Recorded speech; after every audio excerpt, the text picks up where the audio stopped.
बिल्कुल आसान वाले टिप्स दे रहा हूं, इन्हें आपने सहयोगी इलाज के रूप में अपनाना है। आपकी मानसिक बीमारी पर इससे एक सटीक चोट पहुंचेगी। पेट की बीमारियों के सबसे विश्वसनीय रिसर्च जर्नल गैस्ट्रोएंटरोलॉजी के नए अंक में 1 नहीं, 2 नहीं, 3 नहीं, बल्कि एक साथ 32 शरीर शास्त्रियों ने अपने एक साझे अध्ययन के द्वारा इस बात पर पक्की मोहर लगा दी है कि हमारी मानसिक बीमारियां जैसे डिप्रेशन, एंजाइटी आदि का संबंध हमारे पेट से होता है। और यह रिसर्च कोई पुराने वाली नहीं है भाई, यह खोज इस रिसर्च जर्नल के अप्रैल 2025 के अंक में छपी है। इसका लिंक भी मैं डिस्क्रिप्शन में दे रहा हूं।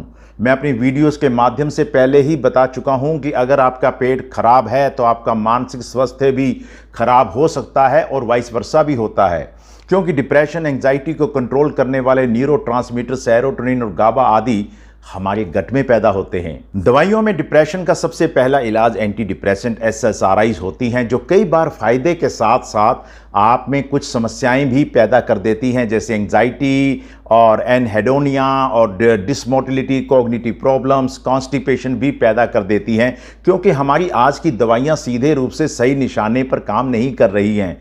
लेकिन ये सारा क्षेत्र साइकेट्रिस्ट, डॉक्टर और शरीर शास्त्रियों का है। अगर आप कोई दवाई ले रहे हैं तो आपने अपने डॉक्टर से पूछे बिना इसे कम, ज़्यादा या बंद नहीं करना है। लेकिन अगर आप कोई इलाज करवा रहे हैं, चाहे आप साइकोथेरेपी ले रहे हैं या कुछ और, पर साथ ही साथ आपने मेरे कहने पर अपनी गट हेल्थ और अपनी गट ब्रेन एक्सिस की मुख्य कड़ी वेगस नर्व का ध्यान अवश्य रखना है।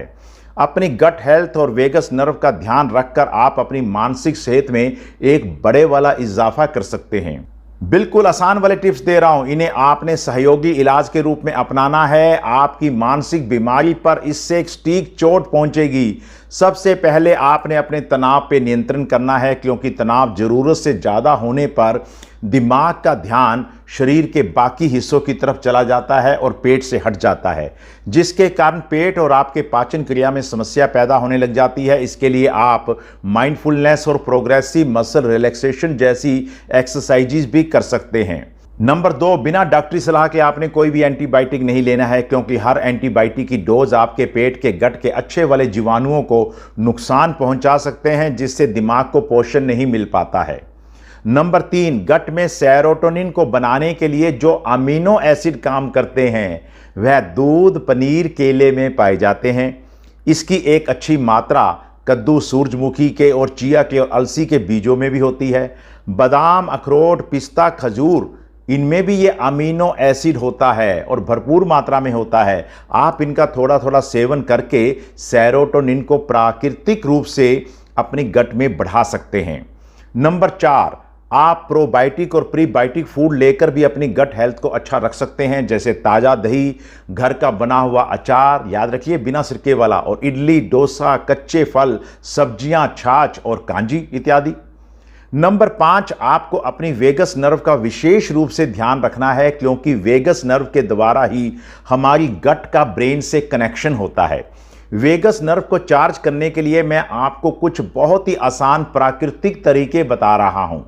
गहरी और धीमी सांस लें, चेहरे पर 30 सेकंड तक ठंडा पानी मारें, दिन में थोड़ी देर ओम या हमिंग कीजिएगा, ओ। रोज 1-2 मिनट गरारे कीजिएगा, इससे गले की मांसपेशियों में एक्टिविटी होती है और वेगस नर्व को इससे फायदा होता है। दिल से हंसना और लोगों से जुड़ाव रखना भी वेगस नर्व को पॉजिटिव सिग्नल देता है। कान और गर्दन की मालिश कीजिएगा, विशेष रूप कान के ऊपरी हिस्से के जो अगर आप मसाज करते हैं तो वेगस नर्व की शाखाएं इससे उत्तेजित हो जाती हैं। अगर आपका पेट खुश है तो आपका दिमाग भी खुश रहेगा। मानसिक रोगों की चिकित्सा में पेट और गट ब्रेन एक्सिस का ध्यान रखना उतना ही जरूरी है जितना कि दवाओं और थेरेपी का। अगर आपको ये जानकारी उपयोगी लगी हो तो वीडियो को लाइक करें, अपने दोस्तों के साथ शेयर करें, और अगर आपने अभी तक मेरे चैनल को सब्सक्राइब नहीं किया है तो इसे सब्सक्राइब भी अवश्य कीजिएगा। स्वस्थ पेट, स्वस्थ दिमाग, और यही है सही इलाज की पहली सीढ़ी।